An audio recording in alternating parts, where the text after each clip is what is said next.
नमस्कार दोस्तों। एसएससी के एडवांस मैथ को आसान बनाने के लिए आपके सामने एक बार फिर से हम हाजिर हैं और मैं उम्मीद करता हूं आपकी पढ़ाई अच्छी चल रही होगी। 2025 का सीजन बस आने वाला है। कोशिश कीजिए कि आप मैथमेटिक्स को और रीजनिंग को ऐसा बना लें कि आपके बटे के बटे मार्क्स आएँ। दोस्तों ये तब संभव है जब आप डेली प्रैक्टिस करते हैं। यदि आपने रोजाना प्रैक्टिस की, निरंतर अभ्यास से एक दिन निश्चित रूप से आप सफल हो जाएंगे। दोस्तों देखिए, मैथमेटिक्स बेहद आसान विषय है और ये अनपढ़ों का गणित है, अनपढ़ों का विषय है। यदि आप सारे सब्जेक्टों की तुलना करोगे तो गणित से आसान कोई भी सब्जेक्ट नहीं है। मैं आपको एक कहानी के माध्यम से समझाना चाहता हूं। एक बार एक व्यक्ति रास्ते में जा रहा था। उसने देखा कि कुछ हाथी बहुत बारीक रस्सी से बंधे हुए खड़े थे। उसने देखा कि वो हाथी बंधे हुए खड़े हैं और रस्सी को तोड़ नहीं रहे हैं। तो उसने हाथी के मालिक से पूछ लिया कि भाई ऐसा कारण क्या है कि इस टाइम ये हाथी इस रस्सी को तोड़ नहीं रहे जबकि ये तोड़ सकते हैं। तो हाथी के मालिक ने जवाब दिया कि भाई जब ये बचपन में जब ये 4 से 5 दिन के थे तो मैंने उस टाइम इनके पाँव को इसी रस्सी से बांधा था और इन हाथियों ने उस टाइम इसको तोड़ने की प्रैक्टिस भी करी थी, प्रयास भी करा था और लगभग 3 से 4 दिन हाथियों ने पूरा प्रयास करा कि ये रस्सी टूट जाए। जब उनसे रस्सी नहीं टूटी तो उन्होंने प्रयास करना बंद कर दिया और तब से आज तक इनके मस्तिष्क में केवल यही भावना है, यही एक विचार है कि हम कितनी भी कोशिश कर लें ये रस्सी नहीं टूटेगी।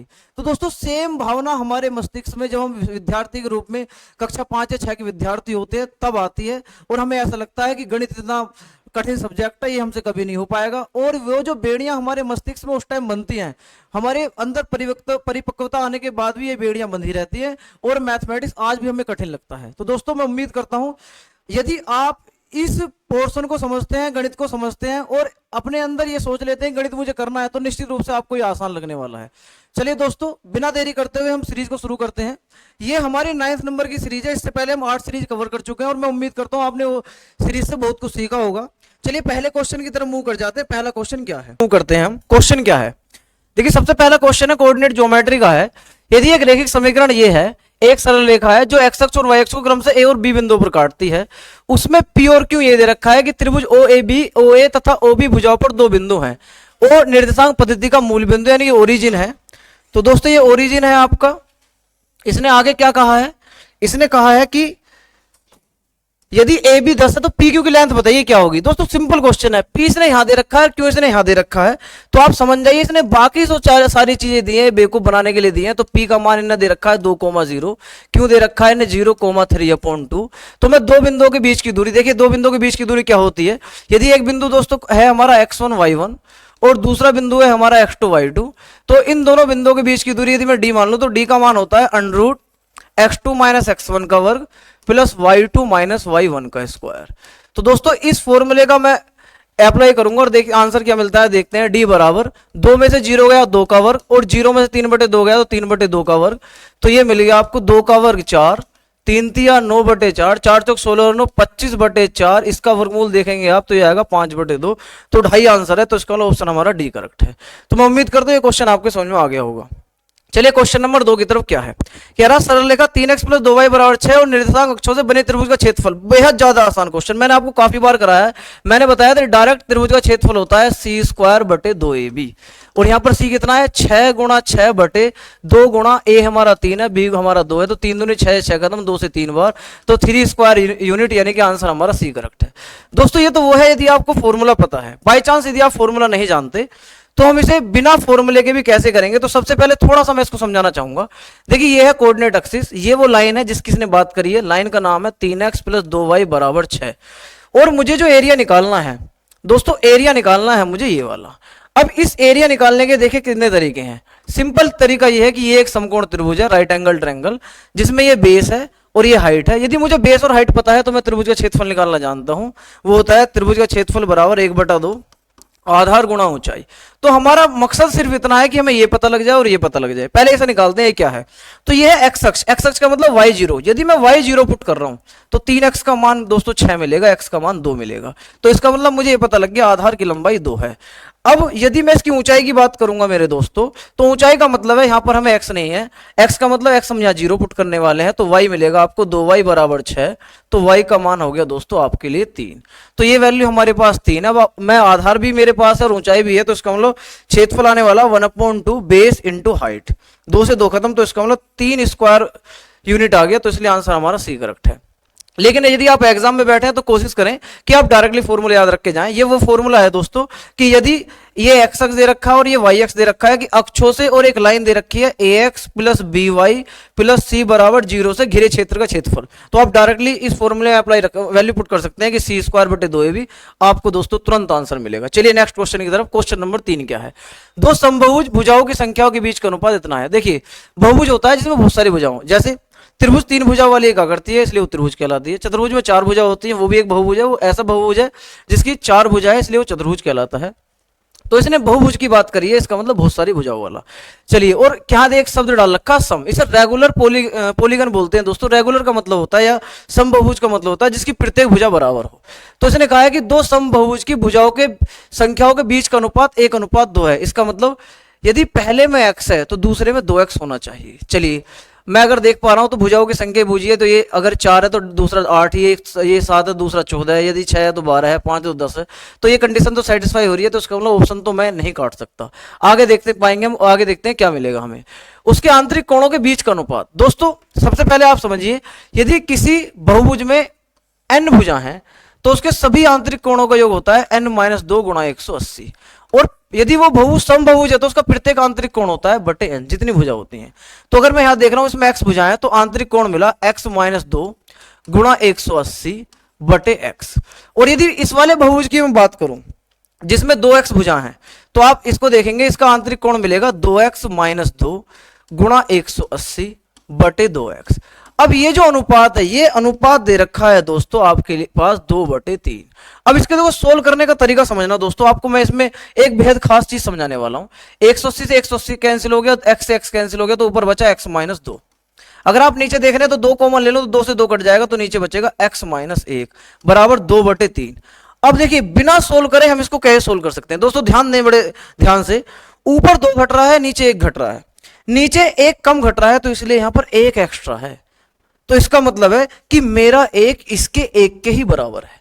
तो इसका मतलब जो 2 घटने के बाद 2 आया है तो वास्तव में x का मान 4 रहा होगा। 4 में से 2 गया तभी 2 बचेगा। एक तो तरीका ये डायरेक्ट है। और यदि आप मेरे दोस्तों ये सोल्व करते हैं तो ये देखने को मिलेगा, 3 की गुणा मेथड लगाऊंगा तो 3x माइनस 3 दूनी 6 बराबर 2x - 2। तो अगर मैं इसको सोल्व करूंगा तो ये इधर ले चला गया, 3x में से 2x गए तो x बचा बराबर 6 - 2। इसका मतलब x का मान आ गया 4। तो इसका मतलब जो छोटा बहुभुज है उसमें 4 भुजा हैं और बड़ा है उसमें 4 दूनी 8 भुजा हैं। भुजाओं की संख्या बूझिए तो इसका मतलब ऑप्शन हमारा ए करेक्ट है। तो मैं उम्मीद करता हूं ये क्वेश्चन भी आपके समझ में आ गया होगा। चलिए क्वेश्चन नंबर 4 की तरफ मूव कर जाते हैं। दोस्तों मैं चाहता हूं कि आप इसका रिजल्ट डायरेक्ट देखें, और मैंने आपको पहले ही पढ़ाया है हम कैसे करते हैं। x प्लस 1/x का होल स्क्वायर दे रखा है 3। एक रिजल्ट मैं चाहता हूं कि मैं बूझूं और आप निकाल दें तुरंत। ये आएगा x² प्लस 1/x² प्लस 2 बराबर 3। यदि मैं ओपन करता हूं तो x² प्लस 1/x² का मान आ गया 1। अब दोस्तों मैंने आपको अपनी प्रीवियस सीरीज में काफी बार ये चीज पढ़ाई है कि यदि x प्लस 1/x का मान 1 है तो यहां से क्या रिजल्ट मिलता है मैं जानता हूं, यहां से x की क्यूब की वैल्यू -1 मिलती है। तो इसका मतलब ये है यदि मैं इस रिजल्ट को यहां अप्लाई कर दूं तो यहां पर x² की क्यूब -1 मिलेगी। Very good. तो x घात 6 का मान -1 मिलेगा। अब सोचिए आप, यदि x घात 6 -1 है तो x घात 12 यानी कि वर्ग 1 होगा। और यदि मैं इन दोनों को जोड़ दूं, दोस्तों इस बात को बड़े ध्यान से देखेंगे, यदि मैं इनको जोड़ रहा हूं तो x घात 6 प्लस x घात 12 का मान 0 आ गया। इसका मतलब यह है कि जहां भी पावर में 6 का अंतर होगा उत्तर हमारा 0 होगा। दोस्तों यहां देखते हैं पावर में कितने का अंतर है। यहां कितने का अंतर है? 206 और 206 का अंतर है, इसका मतलब इसका आंसर आया 0। यहां 90-84 यहां भी 6 का अंतर है, इसका मतलब इसका आंसर 0।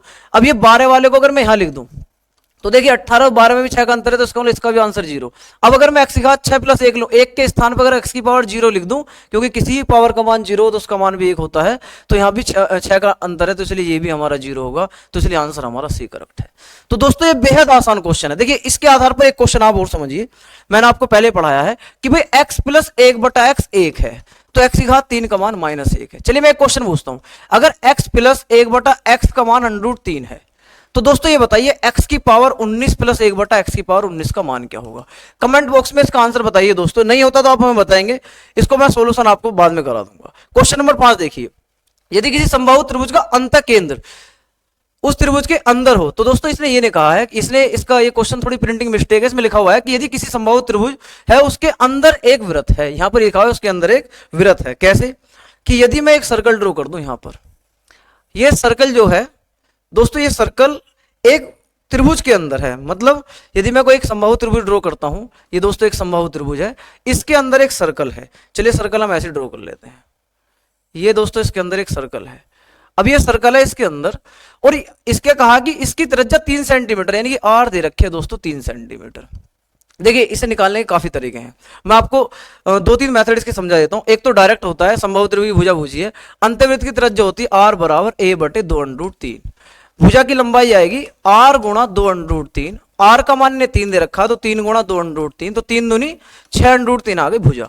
एक पहला तरीका जो बड़ा सिंपल है, जिसे मैं याद भी रख सकता हूं, पेपर में कर भी सकता हूं। दूसरा तरीका देखिए बेहद लाजवाब दोस्तों, मुझे पता है कि ये जो अंतकेंद्र होता है ये इस कोण के अर्धक पर मिलता है, और मैं जानता हूं पूरा कोण होता है 60। जब पूरा कोण 60 है तो ये वाला एंगल हो गया 30 डिग्री। अब जब ये 30 है और ये दे रखी है दोस्तों यहां पर 3 सेंटीमीटर, ये 3 सेंटीमीटर है, मुझे निकालना ये वाला हिस्सा, तो ये 60 है। मैंने आपको एक बात बताई है दोस्तों हाइट एंड डिस्टेंस में कि 30 के सामने वाली भुजा 1 होती है और 60 के सामने वाली भुजा √3 होती है। तो इसका मतलब अगर ये 3 है तो यहां से यहां तक 3√3 होगी। अब सोचिए अगर यहां से यहां तक 3√3 है तो इधर भी 3√3 होगी, तो पूरी लेंथ कितनी होगी 3√3 और 3√3, तो ये आएगा आपका 6√3। तो इसलिए ऑप्शन हमारा डी करेक्ट है। तो दोस्तों दोनों मेथड आपको बहुत अच्छे लगेंगे, और भी इसके मेथड हैं, धीरे धीरे हम उन सभी मेथड को दोस्तों अपनी सीरीज में आपको समझाएंगे ताकि आप पेपर में औरों से बहुत बेहतर बन जाए, और 25 वाला सीजीएल हम अच्छी रैंक के साथ क्रैक करें, ताकि हमें यदि एएसओ चाहिए एएसओ मिल जाए, यदि हम इंस्पेक्टर बनना चाह रहे हैं इंस्पेक्टर मिल जाए, डिविजनल अकाउंटेंट बनना चाहते हैं डिविजनल अकाउंटेंट मिल जाए। चलिए दोस्तों, एक समभुज के सभी आंतरिक कोणों का योग, दोस्तों अभी मैंने पढ़ाया समभुज के आंतरिक कोणों का योग होता है n-2 गुणा 180, उसके सभी बाह्य कोणों का योग, भैया सभी बाह्य कोण का योग हमेशा 360 होता, चाहे कोई त्रिभुज हो, चतुर्भुज हो, पंचभुज हो, कोई भी आकृति हो, किसी भी आकृति के सभी बाह्य कोणों का योग 360 डिग्री होता है। बाह्य कोणों के योग का डबल है, ये दुगुना है इसके दोस्तों। अब इसने पूछा क्या है, इसने कहा बहुभुज की भुजाओं कितनी है, बहुत ज्यादा सिंपल, 180 से 2 बार 2 दूनी 4, तो x का n-2 की वैल्यू 4 है, तो इसका मतलब n की वैल्यू आ गई 6, इसका मतलब भुजाओं की वैल्यू दोस्तों उसमें 6 भुजा है। चलिए क्वेश्चन नंबर 7 की तरफ, इनने कहा है a + b + c बराबर 0। देखिए जब आप एल्जेब्रिक ऐसा क्वेश्चन देखें जिसमें एक ही इक्वेशन हो लेकिन अज्ञात राशि एक से ज्यादा हो, तो आप कोशिश कीजिए ऐसे क्वेश्चन को विजुलाइज मेथड से करें। विजुलाइज मेथड का मतलब ये है कि आप कोशिश करें कि आप इसमें से कुछ चीजों को रिमूव कर दें। जैसे यदि मैं c खत्म कर दूं 0, तो आप जानते हैं a + b का मान आएगा 0। अब अगर b के स्थान पर 1 रख दूं और a के स्थान पर -1 रख दूं तो 1 और -1 0 मिलेगा। तो इन वैल्यूज को दोस्तों मैं यहां पुट करने वाला हूं जो वैल्यूज हमसे पूछी गई है। भाई a² a की वैल्यू -1, तो -1 कवर प्लस b कवर यानी कि 1 कवर प्लस c कवर यानी कि 0 कवर बटे a कवर यानी कि -1 कवर -1 गुणा 0। तो दोस्तों देखने को मिलेगा 1 + 1 बटे 1, तो आंसर आ गया 2, इसलिए ऑप्शन हमारा ए करेक्ट है। तो दोस्तों उम्मीद करता हूं क्वेश्चन बेहद आसान लगा होगा और अच्छा लगा होगा। चलिए क्वेश्चन नंबर 8 की तरफ मूव करते हैं। देखिए इस क्वेश्चन से आप बहुत कुछ सीखने वाले हैं। मैं चाहता हूं कि वीडियो पॉज करें, आप इसका जवाब दें। इसका दोस्तों डिटेल भी मैं आप लोगों को समझाऊंगा, पहले थोड़ा सा हम समझ लेते हैं कि एक वृत्त का केंद्र ओ है। दोस्तों सबसे पहले एक सर्कल ड्रॉ करेंगे। देखिए एक सर्कल है, इसका केंद्र है ओ, दोस्तों इसका सेंटर है ओ। चलिए इसने आगे क्या कहा है कि AC और BD दो वृत्त की जीवाएं जो P पर प्रतिच्छेद करते हैं, इंटरसेक्ट कर रही है वो P पर। इस पर दो जीवाएं दो कोण हैं। कैसे? हमने कहा एक कोण है दोस्तों हमारे पास ये, एक कोण है हमारे पास ये, और हमने कहा दूसरी कोण है हमारे पास ये दोनों एक दूसरे को इंटरसेक्ट करते हैं यहां पर। ये पॉइंट है हमारे पास P। चलिए अच्छी बात है। एंगल AOB दे रखा है 15 डिग्री। देखिए ये O था, अब इसने कहा है, पहले इनका नामकरण कर लेते हैं, ये A है, ये C है, ये B है और ये D है। इसने कहा एंगल AOB 15, AOB यानी कि अगर मैं इसको इससे ज्वाइन करता हूं मेरे दोस्तों, इसको मैं इससे ज्वाइन कर दूं तो ये एंगल है आपका 15 डिग्री। चलिए आगे इसने क्या कहा, एंगल APB 30, APB ये दे रखा है 30 डिग्री। तो कह रहा है इसकी वैल्यू, दोस्तों आप एक बात ध्यान रखेंगे, ये दोनों कोण एक दूसरे को जहां काटती हैं, इस बिंदु पर बना कोण इन दोनों चाप से, इस चाप से केंद्र पर बना कोण और इस चाप से केंद्र पर बना कोण, इस चाप से केंद्र पर कौन सा कोण बनेगा, यदि आप देख पा रहे हैं, इससे केंद्र पर बनेगा दोस्तों ये वाला कोण। तो यदि आप एग्जाम में बैठे हैं, डायरेक्ट ये क्वेश्चन आता है, तो ये जो कोण होता है इस चाप से और इस चाप से केंद्र पर बने कोण के योग का आधा होता है। अर्थात अगर ये x है तो x प्लस 15 का आधा होता है 30। तो इसका मतलब x प्लस 15 का मान आ गया 60 डिग्री, तो x का मान आ गया दोस्तों 45 डिग्री। तो इसका मतलब मुझे ये पता लग गया कि भाई यहां पर ये एंगल है 45 डिग्री होने वाला है।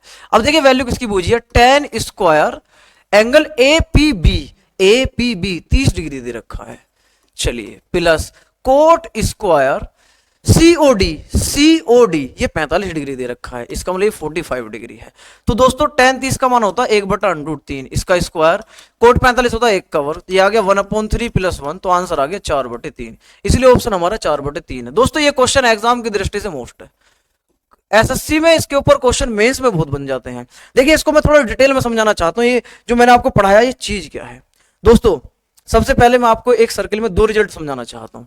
देखिए ये कोई सर्कल है आपके पास, और अगर आप देख पा रहे हैं एक हमारे पास कोड ये है और दूसरी हमारे पास कोड दोस्तों ये है, और ये दोनों कोड एक दूसरे को इस बिंदु पर काटते हैं। इस बिंदु का नाम हमने लिख दिया P, और ये इसका दोस्तों सेंटर है। अब ये सेंटर है, तो मैं ये कहना चाह रहा हूं कि भाई अगर इस चाप से इस केंद्र पर एंगल बन जाए अल्फा, और ऊपर वाले चाप से इस पर एंगल बन जाए हमारा बीटा, तो दोस्तों ये जो एंगल होता है यहां पर, ये सिंपली होता है इन दोनों एंगल का योग का आधा, अल्फा प्लस बीटा बटे 2, ये एंगल होता है। ये होता क्यों, इस चीज को और समझ लीजिए आप, क्योंकि मैथमेटिक्स का काम है रीजन बताना, ये दोस्तों डायरेक्ट इसमें कोई रिजल्ट नहीं होते। यदि मैं इसको इससे ज्वाइन कर लेता हूं, अब इस बात को आप ध्यान से समझेंगे। देखिए एक चाप आपको ये नजर आ रहा है, इस चाप से केंद्र पर ये बना कोण, इसी चाप से परिधि पर एक बना कोण, तो हम जानते हैं परिधि पर बना कोण केंद्र पर बने कोण का आधा होता है। ये अल्फा है तो ये अल्फा बटे 2 है। ये क्यों होता है दोस्तों, नेक्स्ट क्वेश्चन में हम समझा देंगे, मतलब ऐसा क्वेश्चन दोबारा मिलता है तो अगर ये अल्फा है तो ये अल्फा बटे 2 होगा। और आप देखेंगे यदि ऊपर वाला एक आपको चाप नजर आ रहा है, इस चाप से केंद्र पर कोण बनना है, इसी चाप से ये देखिए परिधि पर कोण बनना है, तो इसका मतलब ये यहां से यहां तक का जो कोण होगा ये दोस्तों आपका बीटा का आधा होगा, ये बीटा बटे 2 है। अब आप सोचिए अगर ये एक त्रिभुज है ये वाला, तो इस त्रिभुज में इस भुजा को आगे बढ़ाया गया तो ये एक बहिष्कोण है, और बहिष्कोण क्या होता, यदि कोई त्रिभुज है, त्रिभुज की एक भुजा को आगे बढ़ा दिया जाए तो ये जो कोण होता है ये अपने अंतः अभिमुख कोणों के योग के बराबर होता है। अर्थात अगर ये अल्फा है ये बीटा है तो ये एंगल अल्फा प्लस बीटा आएगा। दोस्तों ये एक्सटीरियर एंगल थ्योरम है, एक्सटीरियर एंगल थ्योरम है कि the exterior angle of a triangle is equal to the sum of its interior opposite angle. इसका मतलब जो भी एंगल है इसके अपोजिट एंगल का टोटल होगा वो यही एंगल होगा। तो अब देखिए ये आपका अल्फा बटे 2 है, ये बीटा बटे 2 है, तो ये एंगल आ गया इन दोनों का टोटल, यानी कि अल्फा बटे 2 प्लस बीटा बटे 2, तो इसका मतलब ये आ गया अल्फा प्लस बीटा बटे 2। तो दोस्तों आप इस रिजल्ट को ध्यान रखेंगे, ये काफी वेरी मोस्ट रिजल्ट है, ये एग्जाम में पता नहीं कहां लग जाए, तो इसलिए आप इसको अपने माइंड में रखेंगे। मैं उम्मीद करता हूं ये क्वेश्चन आपको बहुत अच्छा लगा होगा। चलिए क्वेश्चन नंबर 9 देखते हैं क्या है। ये कह रहा है ट्रायंगल एबीसी एक समकोण त्रिभुज है। सबसे पहले एक समकोण त्रिभुज बना लेते हैं। समकोण त्रिभुज बनाएंगे दोस्तों। अब समकोण त्रिभुज में भी देखेंगे समकोण कौन सा हिस्सा है। देखिए 90 एंगल दे रखा है, एंगल कोण बी, यानी कि बी यहां पे लिख दो, ए यहां लिख देते हैं और सी यहां लिख देते हैं। इसने कहा ए सी 2√5 है, यानी कि ये वैल्यू दे रखी है 2√5, और आया कहा ए बी यानी कि ये वाली भुजा, और एक बी सी। दोस्तों ये ए सी नहीं ये बी सी है, ये प्रिंटिंग मिस्टेक है, ये दे रखा है 2, यानी कि ए बी और बी सी दे रखा है 2, तो इन्हें बुझा है कोस स्क्वायर ए माइनस कोस स्क्वायर सी की वैल्यू आपको बतानी है। तो दोस्तों सुनिए जरा, आप जानते हैं समकोण त्रिभुज में एक परिभाषा है जिसे हम पाइथागोरस प्रमेय या बोधायन प्रमेय के नाम से जानते हैं। पाइथागोरस प्रमेय क्या है कि किसी समकोण त्रिभुज के कर्ण पर बना वर्ग शेष दो भुजाओं के वर्गों के योग के बराबर होता है। अर्थात कर्ण है हमारा 2√5, तो इसका वर्ग कितना होगा, इसका वर्ग होगा मेरे दोस्तों, इसका वर्ग होगा 2 का वर्ग 4 और 5 √5 का वर्ग 5, 5 चौक 20, इसका मतलब 20 आ गया दोस्तों, ये 20 आ गया। मतलब अगर ये 20 है, 20 क्या है, कर्ण का वर्ग, इन दोनों भुजाओं के वर्गों का योग भी 20 आना चाहिए, लेकिन इनने कहा इन दोनों भुजाओं का अंतर है 2। तो मैं ऐसी कौन सी डिजिट सोच सकता हूं जिनमें डिफरेंस 2 का हो और जिनका वर्गों का योग 20 बैठ जाए। तो मैं जानता हूं अगर मैं इसको 4 लिख दूं और इसे 2 लिख दूं तो 4 में से 2 गया 2 आएगा, और 4 का वर्ग 16 और 2 का वर्ग 4, तो 16 और 4 20 होते हैं, 20 ही आ रहा है। तो इसका मतलब यहाँ पर ये वास्तव में संख्या ये 4 और ये 2 है। अब पूछा क्या है इसे देख लेते हैं। इसने कहा है कोस स्क्वायर ए। दोस्तों कोस होता है बेस ओवर हाइपोटेनियस। ए कहाँ है, ए ये है, तो ए के लिए परपेंडिकुलर ये वाली लाइन होगी, तो बेस हमारा 4 कहलाएगा। तो 4 बटे हाइपोटेनियस है 2√5, 2/5 इसका स्क्वायर माइनस कोस सी, ये सी है तो सी के लिए सी के सामने वाली भुजा परपेंडिकुलर होगी तो ये बेस कहलाएगी, ये दे रखा है आपको 2, तो ये आएगा 2/2/5 इसका स्क्वायर। तो आप देख पा रहे हैं 16/20 क्योंकि 2/5 का वर्ग अभी हमने पढ़ा था 20 होता है, ये है 4/20 और 20 एलसीएम तो 16 में 4 गए 12/20, तो आंसर आएगा दोस्तों 3/5, इसलिए आंसर हमारा बी करेक्ट है। तो दोस्तों उम्मीद करता हूं बहुत अच्छा लगा होगा क्वेश्चन। चलिए सीरीज का अंतिम और लास्ट क्वेश्चन देख लेते हैं क्या है। यह है कि ये दे रखा है इक्वेशन की 9x - 12y बराबर 108, 9x - 12y बराबर 108। दोस्तों कह रहा है कि अक्षों के बीच अंतखंडित भाग की लंबाई, दोस्तों 12 निम्मा 108 आ रहा है तो इसका मतलब ये 9 12 15 आंसर आने वाला है, तो सी ऑप्शन करेक्ट है यदि एग्जाम में उत्तर की बात है। लेकिन इसके करने का तरीका क्या है, देखिए इसके दो तरीके हैं। पहला तरीका ये है कि यदि मैं पहले तो मुझे ये पता हो कि भाई अंतखंडित भाग का मतलब क्या है। इसका मतलब है यदि कोई लाइन एक्स अक्ष और वाई अक्ष को काटती है तो अक्षों के बीच ये वाला पोर्शन है तो ये अंतखंडित या इंटरसेप्टेड पोर्शन कहलाएगा, ये इंटरसेप्टेड पोर्शन है दोस्तों। और इसकी जो लेंथ होती है ये इंटरसेप्टेड पोर्शन है और इसकी लेंथ जो होती है आप जानते हैं पाइथागोरस थ्योरम बननी है, समकोण त्रिभुज है, अगर ये पता लग जाए ये पता लग जाए तो मैं इसमें पाइथागोरस प्रमेय लगाकर इसे निकाल सकता हूं। तो यही कैसे पता लगेगा, ये पता लगेगा भाई इक्वेशन है 9x - 12y बराबर 108। इसका मतलब है कि x अक्ष पर y 0 होता है तो अगर मैं y 0 पुट कर दूं तो 9x का मान आएगा 108, तो x का मान आ गया दोस्तों 12, ये आ गया आपका 12। चलिए हम दूसरा निकालेंगे। दूसरा कैसे निकालेंगे, यहां पर आप जानते हैं आप x0 रखेंगे, अगर मैं x0 रख दूं तो -12y का मान होता है 108, तो y की वैल्यू दोस्तों -9 मिली है, ये आपका -9 है। अब आप ये बताइए क्या पाइथागोरस ट्रिपलेट आपको वो याद है इसमें 9 और 12 आता हो, मेरे याद है, कैसे मैं जानता हूं 3 4, वेरी गुड 5, तो मुझे 9 बनाना है तो 9 कैसे बनाऊं, 3 की गुणा लगाकर। मेरे लाल इस 4 को 9 बनाना है तो क्या से गुणा लगाऊं, 3 की लगाकर। 5 को 3 की गुणा लगाकर क्या मिलेगा 15, तो इसलिए मैं डायरेक्ट इसे 15 कह सकता हूं। लेंथ हमेशा पॉजिटिव होती है इसलिए आपको दोस्तों हमेशा ध्यान रखना है कि प्लस ही रखा जाएगा, इसलिए आंसर हमारा सी करेक्ट है, एक तरीका। दूसरा तरीका क्या है, भाई हम एग्जाम में बैठे हैं ना तो हमें ये करना ना हमें ये करना है, तो हम क्या करेंगे फिर एग्जाम में आंसर निकालने के लिए। दोस्तों आप हमेशा याद रखेंगे जब भी ऐसा क्वेश्चन आता है तो ये जो लाइन दी गई है ना 9x - 12y बराबर 108, आप इसे अंतखंडित रूप में लिख लीजिए इंटरसेप्टेड फॉर्म में। क्या होती है कि यहां पर एक बनाइए 108 से भाग कर लीजिए तो ये मिलेगा x बटे 108 लाएंगे 9 से भाग करूंगा 12 बार, 12 से भाग करूंगा 9 बार बराबर 1। तो आप सोचिए 12 और 9 ये वाली लेंथ तो होती है दोस्तों, x के नीचे वाली लेंथ होती है ये वाली और y के नीचे वाली लेंथ होती है ये वाली, तो मुझे ये निकालना है। तो इसका मतलब मुझे पाइथागोरस ट्रिपलेट इन दोनों नंबर से ढूंढ कर लाने पड़ेंगे, यानी कि 9 12 15, इसलिए ऑप्शन हमारा सी करेक्ट है। तो मैं उम्मीद करता हूं ये क्वेश्चन भी आपके समझ में आ गया होगा। तो दोस्तों अगर आपको सीरीज अच्छी लग रही है तो आप कोशिश कीजिए कि जो बच्चे एसएससी की तैयारी कर रहे हैं उन तक ये सीरीज का कंटेंट पहुंचाया जाए ताकि वो भी बच्चे 25 में एसएससी में किसी ना किसी पद में अपना सिलेक्शन जरूर ले लें। धन्यवाद दोस्तों।